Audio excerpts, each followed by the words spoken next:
بسم اللہ الرحمن الرحیم۔ تطہیر اخلاق کے حوالے سے ہم ریاض الصالحین کا مطالعہ کر رہے ہیں۔ اس وقت توبہ کا چیپٹر جو ہے وہ زیر مطالعہ ہے۔ اس میں امام نووی نے جو طریقہ اختیار کیا ہے اس میں پہلے وہ آیات لاتے ہیں اور اس کے بعد پھر ان آیات کے حوالے سے علماء جو کوئی رائے دیں تو اس رائے کو بیان کرتے ہیں، اس کے بعد پھر احادیث لاتے ہیں۔ تو اب ہم توبہ سے متعلق آیات جو ہیں ان کے بارے میں علماء نے اس سے کیا توبہ کا قانون بیان کیا ہے، یعنی توبہ کا قانون کیا ہے، توبہ کے لیے کیا شرائط ہیں، کیا چیزیں ضروری ہیں، وہ بیان کی گئی ہیں، ان کا مطالعہ کرتے ہیں۔ ہم فرمایا کہ علماء بیان کرتے ہیں، یعنی ان آیات کی تفسیر میں نا، جو آیات پچھلے لیکچر میں ہم نے دیکھی تھی، ان آیات کی تفسیر ہی سے علماء نے یہ بیان کیا ہے کہ توبہ جو ہے وہ واجب ہے۔ التوبۃ واجبۃ من کل ذنب، ہر گناہ سے توبہ لازم ہے کہ کی جائے۔ کوئی گناہ ایسا نہیں کہ جس کے معاملے میں یہ ہو کہ نہیں اس سے کیا توبہ کرنی ہے، یہ تو چھوٹا سا گناہ ہے، نہیں، ایسا نہیں، ہر گناہ سے توبہ لازم ہے۔ فَإِنْ كَانَتِ الْمَعْصِيَةُ بَيْنَ الْعَبْدِ وَبَيْنَ اللَّهِ تعالیٰ، اور اگر جو معصیت ہے وہ بندے اور اللہ تعالیٰ کے درمیان ہو، یعنی انسان نے نماز چھوڑی جیسے یا روزہ چھوڑا ہے، تو روزہ اب خدا کی طرف سے انسان پہ فرض کیا گیا اور اسی طرح نماز خدا کی طرف سے فرض کی گئی ہے اور بندے نے وہ عمل نہیں کیا، یعنی وہ خدا کو حکم نہیں ماننا، تو یہ ہم کہیں گے کہ وہ غلطی، وہ گناہ کیا جو بندے اور خدا کے درمیان تھا، یعنی خدا کی طرف سے بندے پر لازم تھا اور بندے نے وہ عمل نہیں کیا۔ تو فرمایا لا تتعلق بحق آدمی، یعنی کسی آدمی کے حق سے متعلق نہیں بلکہ خدا کے حق سے متعلق ہو۔ فلہا ثلاثۃ شروط، تو اس کی 3 شرطیں ہوتی ہیں۔ مراد یہ ہے کہ اگر گناہ بندے اور خدا کے درمیان تھا، خدا کی فرما برداری کے حد تک تھا وہ معاملہ، تو پھر اس کی 3 شرطیں ہیں۔ احدھا ان یکل عن المعصیت، پہلی شرط یہ ہے کہ وہ گناہ جو ہے وہ چھوڑ دیا جائے۔ پہلی شرط یہ ہے کہ گناہ سے باز آ جایا جائے۔ ایک آدمی ایک عمل کر رہا ہے جو خدا کی نافرمانی کا ہے، تو اب توبہ وہ کرنا چاہتا ہے، تو جو ہی اس نے توبہ کی نیت کی تو پہلا کام اسے کیا کرنا ہے کہ گناہ سے باز آ جائے، گناہ سے رک جائے۔ ظاہر ہے کہ اگر گناہ سے نہیں رکے گا تو پھر تو توبہ کا عمل شروع ہی نہیں ہو سکتا۔ والثانی ان یندم علی فعلھا، اور دوسری شرط یہ ہے کہ وہ اس گناہ کے کرنے پر شرمندہ ہو، اس کے دل میں شرمندگی ہو کہ یہ تو میں غلط کر رہا تھا، یہ تو میں نے اپنی جان پر ظلم کر رہا تھا کہ خدا کا یہ حکم، خدا کی یہ بات میں نہیں مانتا تھا، خدا کی اس معاملے میں نافرمانی کر رہا تھا۔ مثال کے طور پہ اگر نماز نہیں پڑھی تو میں نے یہ کوئی اچھا کام نہیں کیا، بہت برا کام کیا ہے کہ اپنے رب، اپنے مالک خالق کی نافرمانی کی ہے اور میں اس پہ شرمندہ ہوں۔ یہ شرمندگی ضروری ہے کہ اس کے اندر ہو، یہ دوسری شرط ہے توبہ کی۔ والثالث ان یعزم اللہ یعود الیہ ابدا، اور تیسری شرط یہ ہے کہ وہ عزم کرے کہ اب وہ کبھی بھی یہ گناہ نہیں کرے گا، یہ پکا عزم کرے، یعنی پختہ نیت ہو، پختہ ارادہ ہو اس کا کہ یہ میں نے دوبارہ نہیں کرنا۔ فَإِنْ فُقِدَ أَحَدُ الثَّلَاثَةِ لَمْ تَصِحَّ تَوْبَتُهُ، اگر ان میں سے کوئی ایک شرط بھی نہ ہوئی پوری تو پھر توبہ صحیح نہیں ہوگی۔ یعنی یہ تینوں شرطیں ایسی ہیں کہ تینوں کی تینوں پوری ہونی چاہیے، کوئی ایک بھی اگر رہ جاتی ہے نا تو پھر توبہ کا معاملہ نہیں ہوتا، پھر وہ توبہ گویا کہ نہ ہوئی۔ اس کو آپ اس حوالے سے اب دیکھ لیں کہ اگر 3 شرطیں ہیں نا کہ گناہ کو چھوڑ دیا جائے، گناہ پہ شرمندہ ہو اور ارادہ ہو کہ آئندہ کبھی نہیں کرنا یہ گناہ، یہ 3 شرطیں ہیں۔ پہلی شرط اگر آدمی پوری نہیں کرتا، یعنی گناہ نہیں چھوڑتا، گناہ کرتا چلا جاتا ہے اور کہتا ہے یا اللہ میں توبہ کرتا ہوں، میں شرمندہ ہوں کہ مجھے یہ نہیں کرنا چاہیے، لیکن وہ کر رہا ہے، گناہ چھوڑا نہیں اس نے. اور اسی طرح اگر اگلا بھی کرے کہ میں آئندہ نہیں کروں گا، یعنی آئندہ کبھی نہیں کروں گا، فی الحال تو میں کر رہا ہوں، فی الحال میں نہیں چھوڑ رہا، تو اس کا مطلب ہے کہ توبہ کی ہی نہیں. یہ تو پھر معاملہ اس نے کوئی شروع ہی نہیں کیا توبہ کا، کیونکہ توبہ کی تو پہلی شرط یہ تھی کہ گناہ چھوڑے. دوسری شرط کو آپ دیکھ لیں کہ این یندم علی فعلھا، کہ اس کے اس برائی کو کرنے پر، اس نافرمانی کو اختیار کرنے پر شرمندہ ہو کہ یہ تو میں نے غلط کیا تھا.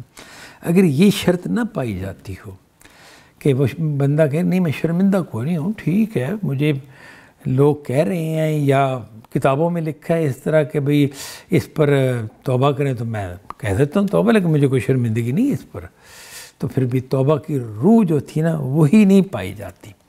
توبہ کی تو روح یہ تھی کہ یہ میں غلط کر رہا تھا اور میں اس پہ پچھتاتا ہوں کہ میں نے کیوں غلط کیا، اور صحیح طرف بندہ آئے. یہ اس کی روح ہے، بنیادی پوائنٹ ہے یہ کہ شرمندہ ہو آدمی. تو اگر وہ شرمندہ نہیں تو پھر بھی توبہ نہیں ہوئی. اور تیسری شرط یہ ہے یا عزم اللہ یعود الیہ ابدا، اور یہ عزم کرے کہ وہ آئندہ کبھی بھی یہ گناہ نہیں کرے گا. اور اگر یہ تیسری شرط نہیں پائی جاتی، نہیں کر لیں گے، مطلب ہے کہ پہلی شرط گناہ چھوڑ دیا بالکل ٹھیک، شرمندہ ہیں، ہاں جی شرمندہ ہیں، تو اب تیسری شرط کہ آئندہ نہیں کرے گا بندہ، تو بندہ کہے نہیں آئندہ بھی کر لیں گے، کوئی مسئلہ نہیں، اگر ضرورت ہوگی یا موڈ بنے گا تو کر لیں گے، تو اس کا مطلب ہے نہیں توبہ نہیں ہوئی. پھر وہ شرمندہ ہونا بھی اس کا ثابت نہیں ہوا، اور اس نے جو گناہ چھوڑا وہ بھی کوئی بے معنی بات ہے کہ جو اس نے گناہ چھوڑا. یہ تینوں شرطیں ایسی ہیں کہ ان میں تینوں شرطوں کا پورا ہونا ضروری ہے. آگے فرمایا جی وَإِنْ كَانَتِ الْمَعْصِيَةُ تَتَعَلَّقُ بِآدَمِيٍّ فَشُرُوطُهَا أَرْبَعَةٌ، اگر معصیت اس قسم کی ہے کہ اس کا تعلق آدمی کے ساتھ ہے، یعنی انسان کے ساتھ ہے، کسی آدمی نے کوئی ظلم زیادتی کی، کوئی جرم کیا، کوئی غلطی کی ایسی جس کا تعلق دوسرے انسان سے تھا، تو فرمایا تو اس کی شرطیں 4 ہیں. اگر انسان مطلب حقوق العباد سے متعلق گناہ ہے، یعنی انسانوں سے متعلق گناہ ہے، تو پھر 4 شرطیں ہیں. حاضر ثلاثۃ، 3 تو شرطیں یہی ہیں جو ابھی ہم نے بیان کی کہ گناہ چھوڑ دے، شرمندہ ہو اور عزم کرے کہ آئندہ میں یہ نہیں کروں گا. 3 شرطیں تو یہی ہیں. وَأَنْ يَبْرَأَ مِنْ حَقِّ صَاحِبِهَا، اور چوتھی شرط جو ہے وہ یہ ہے کہ جس کا وہ حق اس نے ظلماً دبایا تھا یا ادا نہیں کیا تھا اس سے برات حاصل کرے. فرض کیجئے کسی سے کوئی رقم لی تھی اور وہ اس نے دبا لی، انکار کر دیا میں نے تو کوئی لی ہی نہیں آپ سے رقم، تو وہ رقم اس کو دے، واپس کرے. یہ چوتھی شرط ہے. یہ شرط نہیں ہوگی نا تو پھر توبہ نہیں ہوگی. فَإِنْ كَانَتْ مَالًا أَوْ نَحْوَهُ رَدَّهُ إِلَيْهِ، یعنی یہ وہی چیز ہے کہ اگر مال ہے یا اس طرح کی کوئی اور چیز ہے جو اس نے اس سے لی تھی تو اس کو لوٹا دے.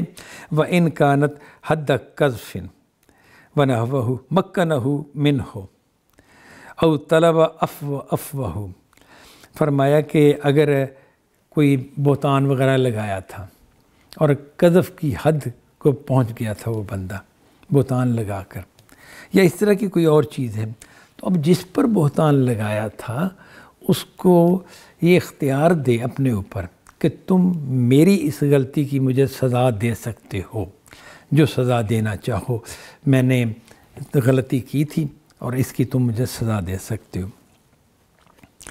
او طلب عفوہ، یا پھر یہ ہے کہ اس سے معافی مانگے کہ مجھے معاف کر دو، مجھے سزا نہ دو، مجھے معاف کر دو، میں نے غلطی کی تھی، میں پچھتاتا ہوں، میں افسردہ ہوں، میں نے تمہارے ساتھ زیادتی کی تھی، خدا تمہارا بھلا کرے کہ تم مجھے معاف کر دو. یا پھر تم اگر معاف نہیں کرنا چاہتے تو تم اس کا بدلہ لے سکتے ہو. فَإِنْ كَانَتْ غیبتاً استحلہ منہا، اور اگر کوئی غیبت کی تھی کسی کی، کوئی برائی کی تھی، یعنی کوئی واقعی برائی پائی جاتی ہے کسی بندے میں اور اس نے بغیر کسی مقصد کے، بغیر کسی ضرورت کے اس کی برائی کسی تیسرے آدمی سے بیان کر دی، یعنی ایک آدمی نے دوسرے کی حقیقی برائی جو اس میں پائی جاتی تھی اس کو خام خواہ دوسرے سے بیان کر دیا، یعنی کسی اور سے بیان کر دیا. اگر اس نے ایسا کیا تو یہ غیبت ہوگی. تو یہ غیبت بھی بہت بڑا جرم ہے. تو پھر چاہیے کہ پھر اس کے لیے بھی وہ توبہ کریں، کہ اسے وہ اپنے لیے جائز کروائے۔ وہ کیسے ہوگا؟ ظاہر ہے معافی مانگ کر ہوگا کہ جی میں نے آپ کے والے سے اس طرح کی بات کر دی تھی، میں معافی چاہتا ہوں۔ ظاہر ہے دوسرے کو غصہ آئے گا، دوسرا اس پہ کوئی جو بھی وہ مناسب سمجھے گا تو برا بھلا بھی کہہ سکتا ہے اس کو، لیکن بہرحال اس سے معافی حاصل کرنا ضروری ہے، ورنہ اس کے اعمال نامے میں غیبت لکھی گئی اور قیامت کے دن اس سے جواب دہی بنتی ہے پھر کہ بھئی تم نے یہ بات کیوں کی تھی، اور اب اس کے حوالے سے جو سزائیں وہاں پر ہوں گی اس کا پھر وہ مستحق قرار پائے گا۔ فرمایا وَيَجِبُ أَن يَتُوبَ مِن جَمِيعِ الذُّنُوبِ، اور یہ واجب ہے کہ تمام گناہوں سے توبہ کی جائے۔ فَإِن تَابَ مِن بَعْضِهَا صَحَّتْ تَوْبَتُهُ عِنْدَ أَهْلِ الْحَقِّ مِن ذَلِكَ، اگر اس نے کچھ گناہوں سے توبہ کی، گناہ تو کئی کیے ہوئے تھے، کچھ سے توبہ کی تو ان سے تو توبہ ہوگی۔ وَبَقِيَ عَلَيْهِ الْبَاقِي، اور باقی گناہ جو ہے نا وہ پھر اس کے ذمے ہوں گے، ان سے توبہ اسے کرنی ہوگی۔ تو یہ علماء نے جو اس میں بیان کیے ہیں بنیادی طور پر، یعنی توبہ کا قانون جو ہے جس میں جو شرائط ہیں وہ یہ ہیں کہ اگر خدا سے متعلق ہے تو 3 شرطیں ہیں، اور اگر آدمی سے متعلق ہے تو 4 شرطیں ہیں۔ ظاہر ہے چوتھی شرط یہ ہے کہ اس آدمی سے اپنے گناہ کو معاف کروائے۔ وآخر دعوانا ان الحمد للہ رب العالمین۔